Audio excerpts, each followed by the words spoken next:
السلام علیکم ورحمۃ اللہ وبرکاتہ۔ اللہ پاک کے بابرکت نام سے شروع جو بڑا مہربان نہایت رحم والا ہے۔ ناظرین محترم، حضرت موسیٰ علیہ السلام کے پاس ایک پتھر تھا جو ایک ہاتھ لمبا اور ایک ہاتھ چوڑا چوکور پتھر تھا جو ہمیشہ حضرت موسیٰ کے جولے میں رہتا تھا۔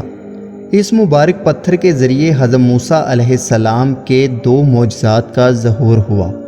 جن کا تذکرہ قرآن مجید میں بھی ہے۔ اس پتھر کا پہلا عجیب کارنامہ جو در حقیقت حضرت موسیٰ علیہ السلام کا معجزہ تھا، وہ اس پتھر کی دانشمندانہ لمبی دوڑ ہے، اور یہی معجزہ اس پتھر کے ملنے کی تاریخ ہے۔ لیکن اس سے پہلے آگے بیان کروں، آپ سے گزارش ہے کہ اگر آپ چینل پر نئے ہیں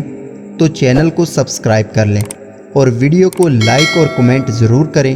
کیونکہ اس سے ہماری حوصلہ افزائی ہوتی ہے۔ تو چلیے شروع کرتے ہیں آج کا معلوماتی سفر۔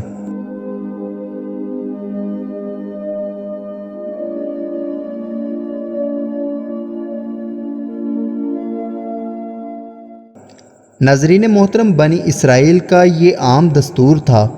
کہ وہ بالکل ننگا بدن ہو کر مجمع عام میں غسل کیا کرتے تھے، مگر حضرت موسیٰ علیہ السلام چونکہ اسی قوم کے ایک فرد تھے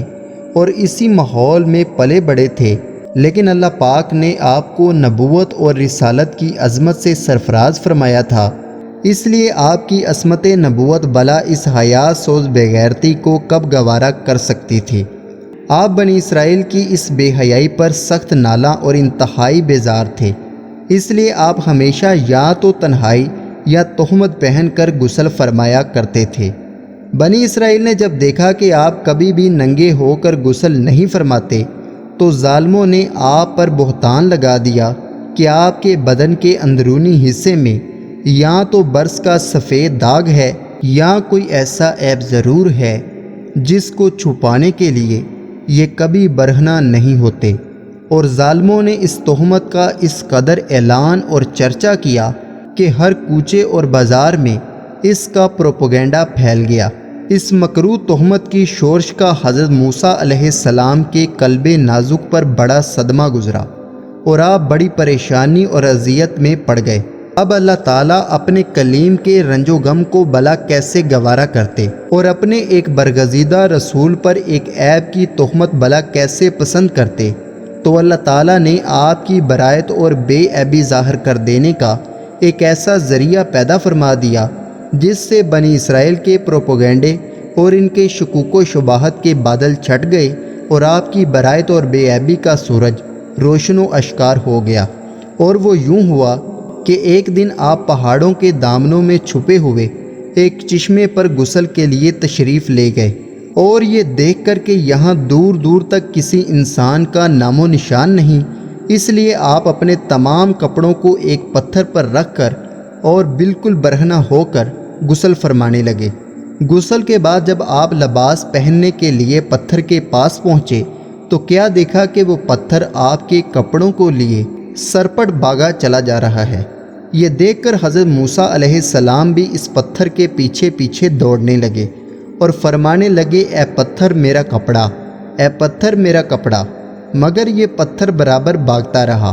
یہاں تک کہ شہر کی بڑی سڑکوں سے گزرتا ہوا گلی کوچوں میں پہنچ گیا، اور آپ بھی برہنہ بدن ہونے کی حالت میں پتھر کے پیچھے بھاگتے گئے۔ اس طرح بنی اسرائیل قوم کے ہر چھوٹے بڑے نے دیکھ لیا کہ سر سے پاؤں تک آپ کے مقدس بدن میں کوئی عیب نہیں ہے، بلکہ آپ کے جسم اقدس کا ہر حصہ حسن و جمال میں اس قدر نقطہ کمال کو پہنچا ہوا ہے کہ عام انسانوں میں اس کی مثال تقریباً محال ہے۔ چنانچہ بنی اسرائیل کے ہر فرد کی زبان پر یہی جملہ تھا